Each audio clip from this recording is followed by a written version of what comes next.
परिचय। छात्रों, आज हम जैव प्रौद्योगिकी और इसके प्रक्रमों को जानेंगे। क्या कोई शब्द जैव प्रौद्योगिकी को परिभाषित कर सकता है? हाँ सर। सर, ये एक प्रौद्योगिकी है जिसका उपयोग उत्पादों को रूपांतरित करने और मानव जीवन हेतु उन्हें उपयोगी बनाने के लिए किया जाता है। बहुत अच्छे। वे प्रक्रम क्या हैं जिन्हें हम जैव प्रौद्योगिकी में शामिल करते हैं? सर, इसमें कृत्रिम डीएनए का निर्माण शामिल है। सही कहा। डीएनए का क्या अर्थ है? सर, डीऑक्सीरिबोन्यूक्लिक अम्ल। सही कहा। तो आओ इस पाठ में हम जैव प्रौद्योगिकी के सिद्धांत और प्रक्रमों के बारे में विस्तार से चर्चा करेंगे।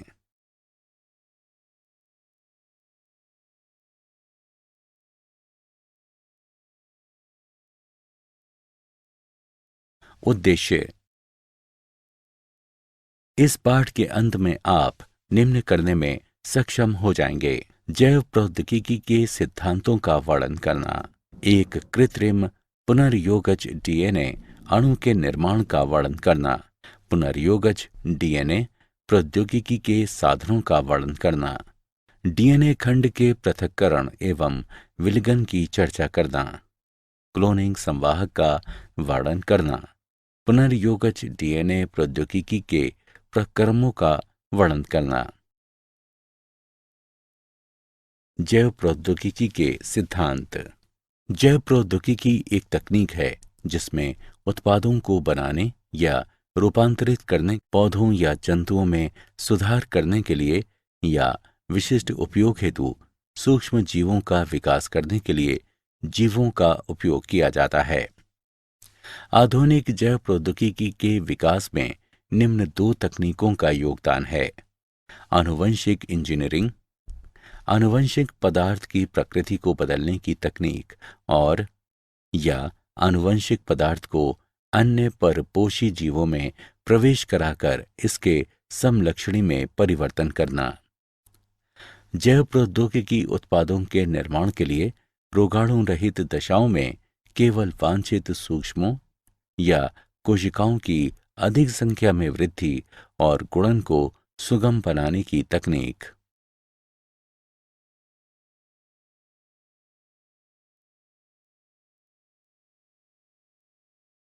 आनुवंशिक इंजीनियरिंग के सिद्धांतों का विकास। संकरण उत्पादों में सुधार के लिए पादप प्रजनन और जंतु प्रजनन में उपयोग की जाने वाली पारंपरिक विधि है। इसमें प्रायः वांछित जीन के साथ साथ अवांछित जीन का समावेश भी हो जाता है। संकरण की कमियों को दूर करने के लिए आनुवंशिक इंजीनियरिंग द्वारा पुनर्योगज डीएनए विकसित किया जा सकता है। विजातीय डीएनए या कृत्रिम डीएनए से जुड़ा परपोषी डीएनए पुनर्योगज डीएनए कहलाता है। प्रतिकृति का मूल डीएनए का अनुक्रम है, जिस स्थान पर प्रतिकृतियन या एक गुणसूत्र प्लाज्मिड या वायरस पर शुरू होता है। जीवाणु, प्लाज्मिड तथा छोटे वायरसों सहित छोटे डीएनए के लिए एकल मूल ही पर्याप्त है। बड़े डीएनए में अनेक मूल होते हैं और डीएनए प्रतिकृतियन उन सभी मूलों पर शुरू होता है।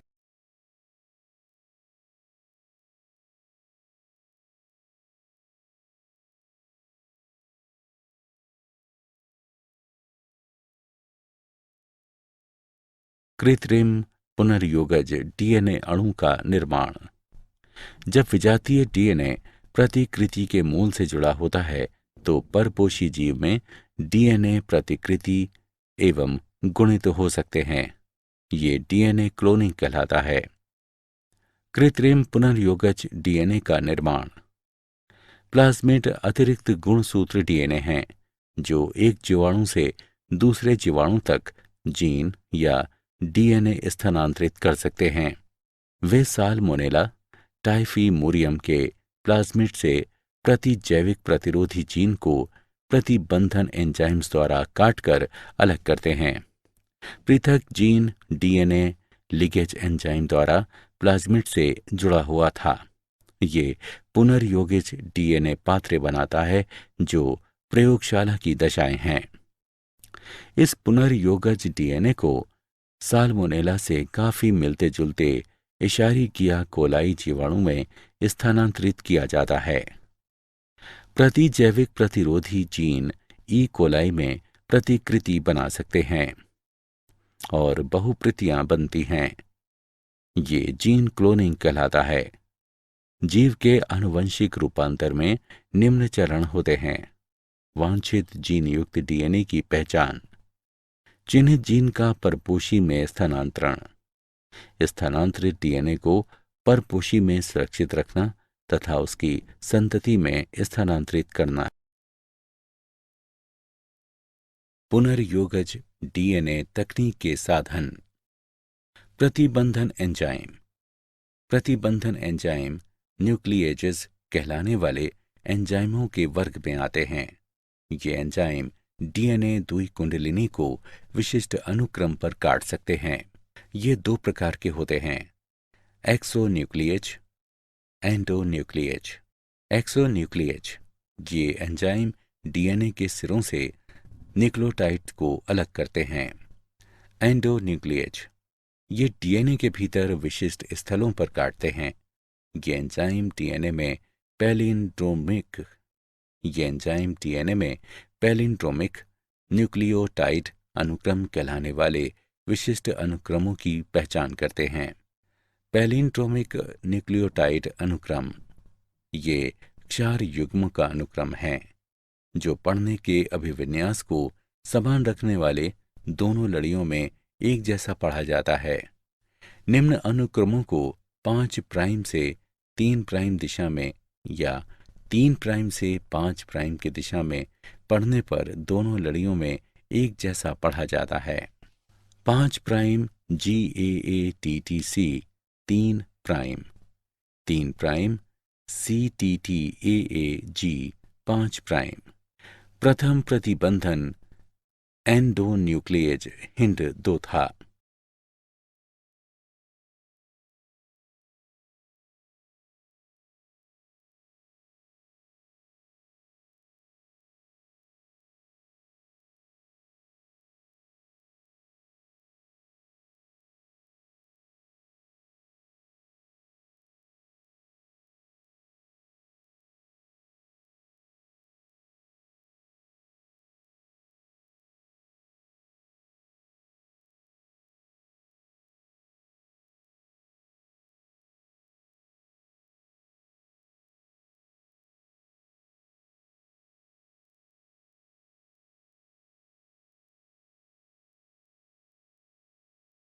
प्रतिबंधन एंडोन्यूक्लिएज एंजाइम की क्रिया द्वारा पुनर्योगज डीएनए के निर्माण में चरण। कुछ जीवाणुओं में प्रतिबंधन एंजाइम प्राकृतिक रूप से पाए जाते हैं और विषाणुओं के विरुद्ध रक्षा तंत्र के रूप में कार्य करते हैं। प्रत्येक प्रतिबंधन एंजाइम एक विशिष्ट स्थल यानी पहचान स्थल पर काटता है जहां न्यूक्लियोटाइड्स का एक विशिष्ट अनुक्रम पाया जाता है। प्रतिबंधन एंजाइम EcoR1 में निम्न पहचान स्थल होते हैं: GAATTC, CTTAAG। इसका अर्थ है कि EcoR1 इस अनुक्रम में केवल G और A के बीच काटेगा। चरण 1, EcoR1 के लिए पहचान स्थल युक्त डीएनए का एक खंड नीचे दिया गया है। चरण 2, EcoR1 डीएनए लड़ी को पहचान स्थल पर काटता है G और A के बीच। चरण 3, डीएनए लड़ी विखंडित हो जाती है। इससे खुले न्यूक्लियोटाइड्स या चिपचिपे छोर वाले डीएनए खंड उत्पन्न होते हैं। अन्य प्रतिबंधन एंजाइम उदाहरण के लिए हिंड 2 में सीध में काटता है और बंद न्यूक्लियोटाइड वाले डीएनए खंड उत्पन्न करता है। ये खंड अनासंजी सिरे कहलाते हैं। चिपचिपे सिरे और अनासंजी सिरे एक अन्य डीएनए एंजाइम लीकेज द्वारा बंधन कहलाने वाली प्रक्रिया में आपस में जोड़े जा सकते हैं।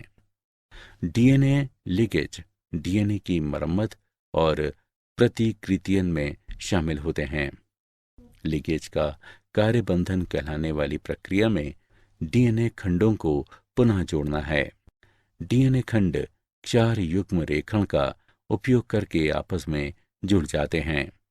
डीएनए के एक खंड के खुले न्यूक्लियोटाइड्स दूसरे डीएनए खंड के लिए 4 युग्मों द्वारा आकर्षित किए जाते हैं।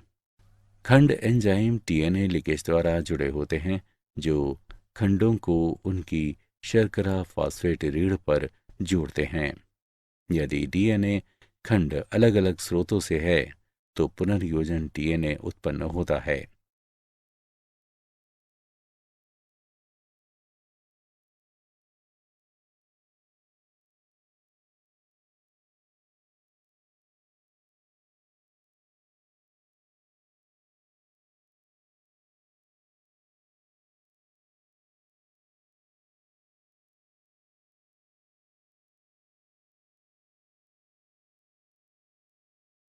डीएनए का उत्पादन। पुनर्योगज डीएनए का उत्पादन प्रतिबंधन एंजाइम ईको की क्रिया के परिणाम स्वरूप होता है और बंधन को निम्नलिखित आरेख में दर्शाया गया है। एंजाइम दोनों डीएनए को समान आमाप पर काटता है। उसके बाद दोनों डीएनए खंडों को चिपचिपे सिरों पर जोड़ा जा सकता है और इसके फलस्वरूप पुनर्योगज डीएनए बनता है।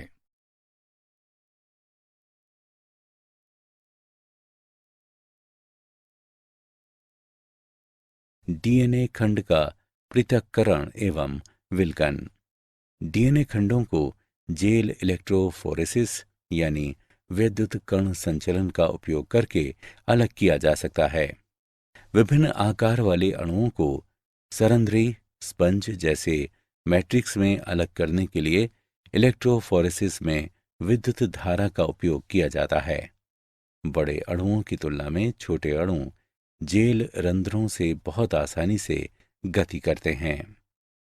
फिल चाप्र, जो सैमब्रुक और बिल सागडेन ने अत्यधिक शुद्ध समुद्री घास से बने एगारोज जेल का उपयोग करके डीएनए इलेक्ट्रोफोरेसिस तकनीक विकसित की है। जेल को विद्युत प्रवाहित होने वाले लवण विलयन से भरे टैंक में डुबोया जाता है। पिपेट का उपयोग करके डीएनए प्रतिदर्श को एगारोज जेल में बने स्थानों में लाता जाता है। डीएनए प्रतिदर्श रंगहीन होते हैं, लेकिन शोधकर्ता नीले रंग की ट्रैकिंग डाई मिलाते हैं। इससे प्रतिदर्शों को लादना और जेल से होकर डीएनए प्रवासन को आंखों द्वारा देखना आसान हो जाता है। डीएनए रीढ़ में स्थित फॉस्फेट समूह ऋणात्मक आवेशित ऑक्सीजन लेकर डीएनए अणु को पूरी तरह से ऋण आवेशित कर देते हैं। विद्युत धारा में ऋणात्मक आवेशित डीएनए इलेक्ट्रोफोरेसिस कक्ष के धनात्मक ध्रुव की ओर चले जाते हैं। डीएनए अणु एगारोज मैट्रिक्स के रंध्रों की रेप्टेशन, रेप्टाइल जैसे सप्र की तरह की क्रिया द्वारा जेल से होकर स्थानांतरित होते हैं। दिए गए समय में छोटे डीएनए खंड बड़े खंडों की तुलना में तेजी से गति करते हैं और अधिक दूर तक जाते हैं। इस तरह डीएनए खंड एक एगारोज जेल में आमाप अनुसार अलग अलग किए जा सकते हैं।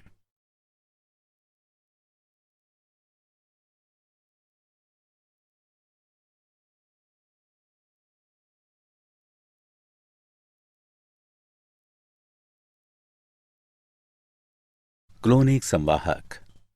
एक डीएनए अणु जो विजातीय डीएनए को एक परपोषी की कोशिका में ले जाता है, जीवाणु कोशिका के भीतर प्रतिकृति बनाता है और स्वयं की अनेक प्रतियां उत्पन्न करता है और विजातीय डीएनए क्लोनिंग संवाहक कहलाता है।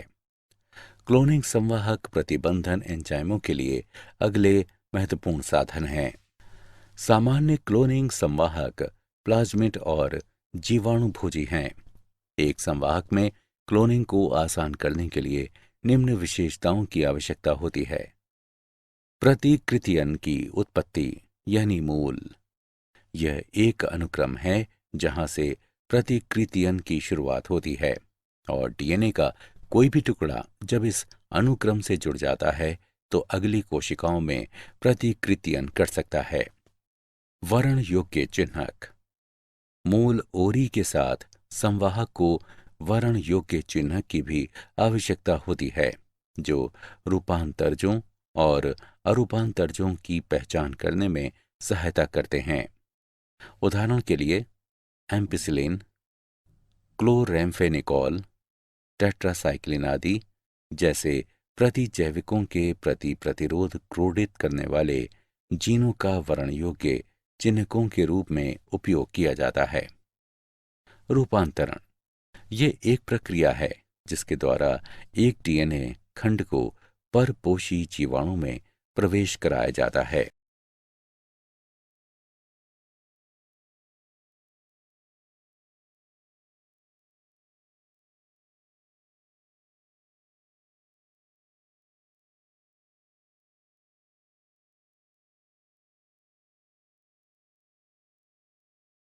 क्लोनिंग संवाहक। क्लोनिंग स्थल ये वे स्थल हैं जहां पर विजातीय डीएनए जुड़ता है। निवेशी निष्क्रियता। प्रतिजैविक प्रतिरोधी जीन का उपयोग करके पुनर्योगजों का चयन करना एक जटिल प्रक्रिया है, इसलिए एक वैकल्पिक विधि विकसित की गई है। इसमें रूपांतरजों, पुनर्योगजों और अपुनर्योगजों की पहचान क्रियाधार की उपस्थिति में रंग उत्पन्न करने की उनकी क्षमता के आधार पर की जाती है। इसमें एक पुनर्योगज डीएनए को ए ग्लैक्टोसाइजिस एंजाइम के अनुक्रम में प्रवेश कराया जाता है, जिसके फलस्वरूप एंजाइम निष्क्रिय हो जाते हैं और इसे निवेशी निष्क्रियता कहते हैं। इसलिए इस प्रकार के जीवाणु द्वारा नीला रंग नहीं प्रदान किया जाएगा। अपुनर्योगज नीला रंग प्रदान करेंगे। पौधों व जंतुओं में जीन क्लोनिंग हेतु संवाहक। जीनों को स्थानांतरित करने के लिए कुछ जीवाणु और वायरस का उपयोग किया जाता है। उदाहरण के लिए अनेक द्विबीजपत्री पौधों पर पाया जाने वाला रोगजनक एग्रोबैक्टीरियम ट्यूमीफेशियंस टी डीएनए कहलाने वाले डीएनए का खंड स्थानांतरित करता है और पौधों की कोशिकाओं को ट्यूमर अर्बुद में रूपांतरित कर देता है और अर्बुद कोशिकाएं रोगजनक के लिए जरूरी रसायनों का उत्पादन करती हैं। अब इस जीवाणु के टीआई प्लाज्मिड का उपयोग अपनी अभिरुचि के जीन को अनेक पौधों में स्थानांतरित करने के लिए किया जा सकता है। जंतुओं में पश्च विषाणु परपोषी कोशिकाओं को संबंधित कोशिकाओं में रूपांतरित करने के लिए अपने डीएनए को परपोषी कोशिका में स्थानांतरित कर सकता है। इसलिए पश्च विषाणु का एक संवाहक के रूप में उपयोग किया जाता है यदि हानिकारक डीएनए को अभिरुचि के जीन द्वारा बदला जा सकता है। सक्षम आतिथ्य यानी पुनर्योगज डीएनए के साथ रूपांतरण हेतु। डीएनए जलरागी अणु होते हैं, इसलिए इसे कोशिका झिल्ली से होकर गुजारने के लिए कोशिका को कैल्शियम जैसे द्विसंयोजन धनायन की विशिष्ट सांद्रता के साथ संसाधित किया जाता है। ऐसी कोशिकाओं को पहले पुनर्योगिज डीएनए के साथ बर्फ पर रखा जाता है, तब पुनर्योगिज डीएनए को उन कोशिकाओं में बलपूर्वक प्रवेश कराया जाता है। इसके बाद उन्हें थोड़े समय के लिए 42 डिग्री सेल्सियस पर रखा जाता है और पुनः इसे वापस बर्फ पर रखा जाता है। विजातीय डीएनए को प्रवेश कराने की अन्य विधियां सूक्ष्म अंतःक्षेपण और बायोलिस्टिक या जीन गन हैं। सूक्ष्म अंतःक्षेपण में डीएनए को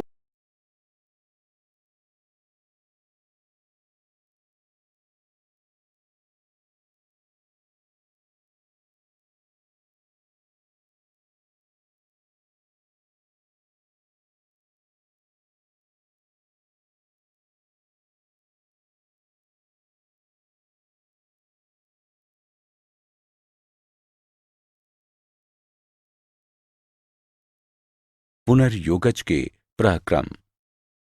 पुनर्योगज डीएनए तकनीक में अनेक चरण शामिल होते हैं, जैसे आनुवंशिक पदार्थ डीएनए का पृथक्करण, डीएनए को विशिष्ट स्थलों पर काटना, पीसीआर का उपयोग करके अभिरुचि के जीन का प्रवर्धन, परपोषी कोशिका या जीव में पुनर्योगज डीएनए का निवेशन, बाहरी जीन उत्पाद प्राप्त करना, अनुप्रवाह संसाधन, आनुवंशिक पदार्थ डीएनए का पृथक्करण, प्रतिबंधन एंजाइम की क्रिया के लिए डीएनए को शुद्ध रूप में प्राप्त किया जाना चाहिए।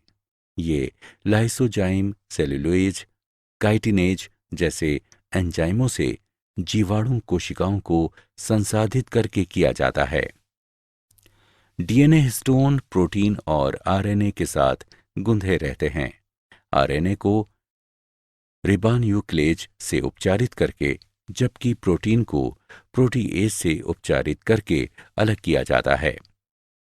अन्य अणुओं को उचित उपचार द्वारा अलग किया जाता है और अनंत गुत्वा द्रुत शीतित एथेनॉल मिलाने से शोधित डीएनए अवक्षेपित हो जाता है। डीएनए को विशिष्ट स्थलों पर काटना।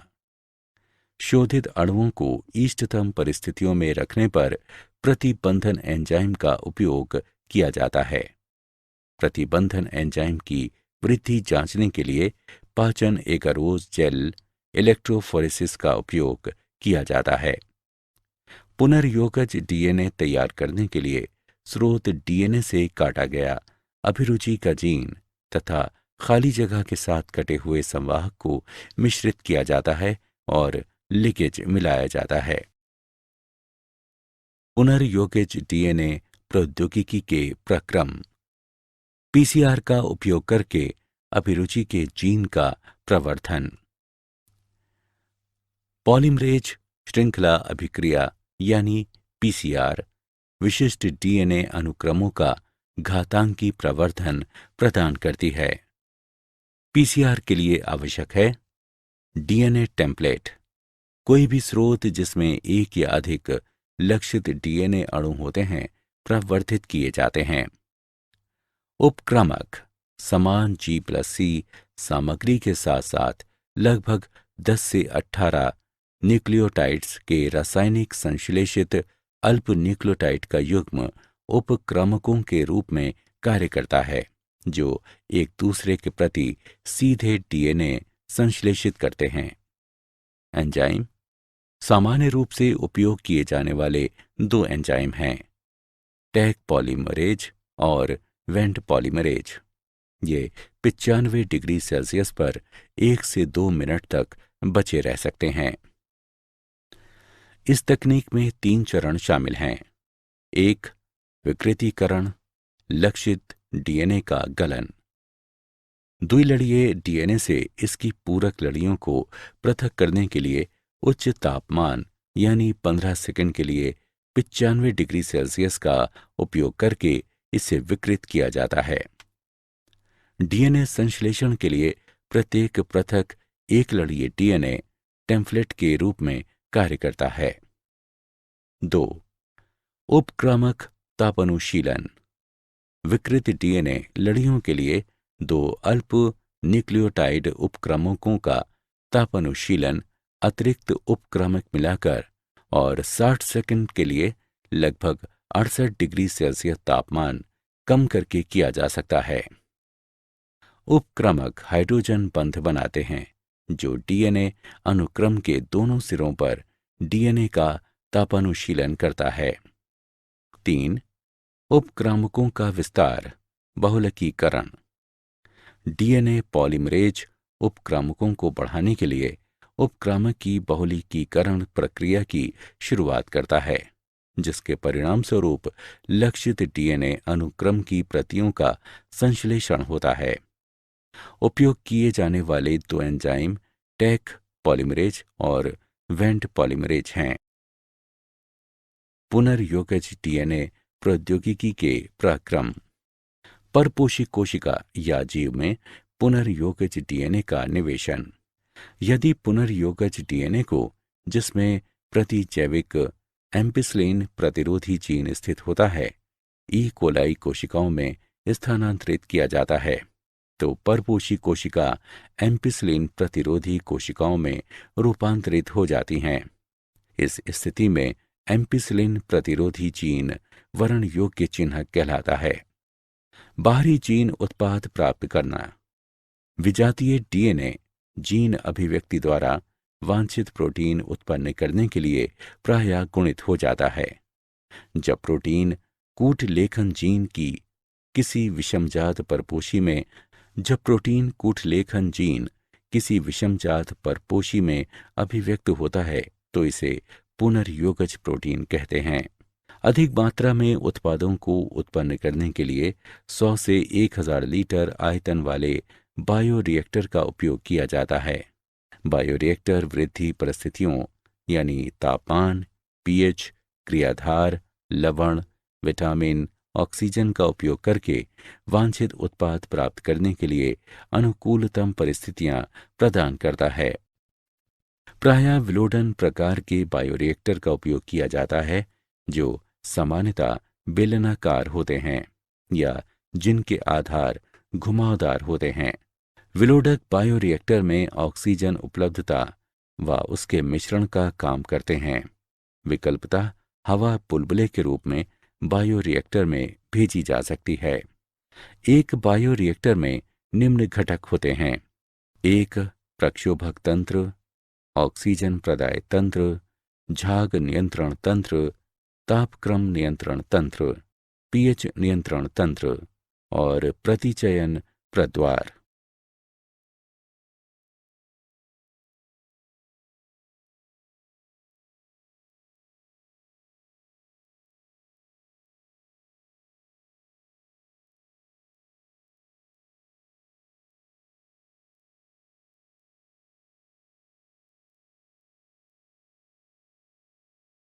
पुनर्योगज डीएनए प्रौद्योगिकी के पराक्रम।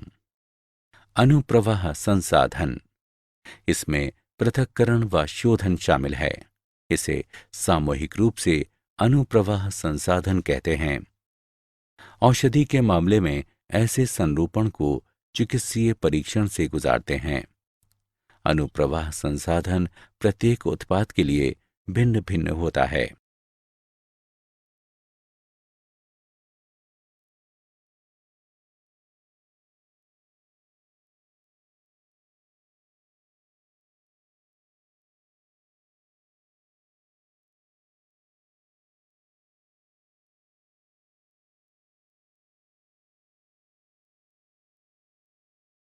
क्या आप जानते हैं आनुवंशिक रोगों से नवजात शिशुओं की मृत्यु के बारे में पहले से डॉक्टरों को ये पता कि इसके लिए कौन दोषी है चल जाता है। अब वैज्ञानिकों ने नियमित चिकित्सा देखभाल के लिए जीन मैपिंग के करीब पहुंचकर 1 सप्ताह के बजाय कुछ ही दिनों में उन शिशुओं के डीएनए के कुट लेखन का एक तरीका खोज लिया है। सिर्फ 50 घंटों में हम नवजात शिशु के जीनोम का विकोडन और व्याख्या कर सकते हैं। सारांश। आइए हमने जो कुछ सीखा है उसे संक्षेप में दोहराएं। जैव प्रौद्योगिकी एक तकनीक है जिसमें उत्पादों को बनाने या रूपांतरित करने, पौधों या जंतुओं में सुधार करने के लिए या विशिष्ट उपयोग हेतु सूक्ष्म जीवों का विकास करने के लिए जीवों का उपयोग किया जाता है। संकरण की कमियों को दूर करने के लिए आनुवंशिक इंजीनियरिंग द्वारा पुनर्योगज डीएनए विकसित किया जा सकता है। जब विजातीय डीएनए प्रतिकृति के मूल से जुड़ा होता है तो परपोषी जीव में डीएनए प्रतिकृति व गुणित हो सकते हैं। ये डीएनए क्लोनिंग कहलाता है। प्रतिजैविक प्रतिरोधी जीन ई कोलाई में प्रतिकृति बना सकते हैं और बहुप्रतियां बनती हैं। ये जीन क्लोनिंग कहलाता है। प्रतिबंधन एंजाइम डीएनए द्विकुंडलिनी को विशिष्ट अनुक्रम पर काट सकते हैं। पुनर्योगज डीएनए प्रतिबंधन एंजाइम EcoR1 और बंधन की क्रिया द्वारा उत्पन्न किए जा सकते हैं। डीएनए खंडों को जेल इलेक्ट्रोफोरेसिस यानी विद्युत कण संचलन का उपयोग करके अलग किया जा सकता है। एक डीएनए अणु जो विजातीय डीएनए को एक परपोषी की कोशिका में ले जाता है, जीवाणु कोशिका के भीतर प्रतिकृति बनाता है और स्वयं की अनेक प्रतियां उत्पन्न करता है और विजातीय डीएनए क्लोनिंग संवाहक कहलाता है। पुनर्योगज डीएनए तकनीक में अनेक चरण शामिल होते हैं। आनुवंशिक पदार्थ का पृथक्करण, आनुवंशिक पदार्थ यानी डीएनए का पृथक्करण, डीएनए को विशिष्ट स्थलों पर काटना, पीसीआर का उपयोग करके अभिरुचि के जीन का प्रवर्धन, परपोषी कोशिका जीव में पुनर्योगज डीएनए का निवेशन, बाहरी जीन उत्पाद प्राप्त करना, अनुप्रवाह संसाधन।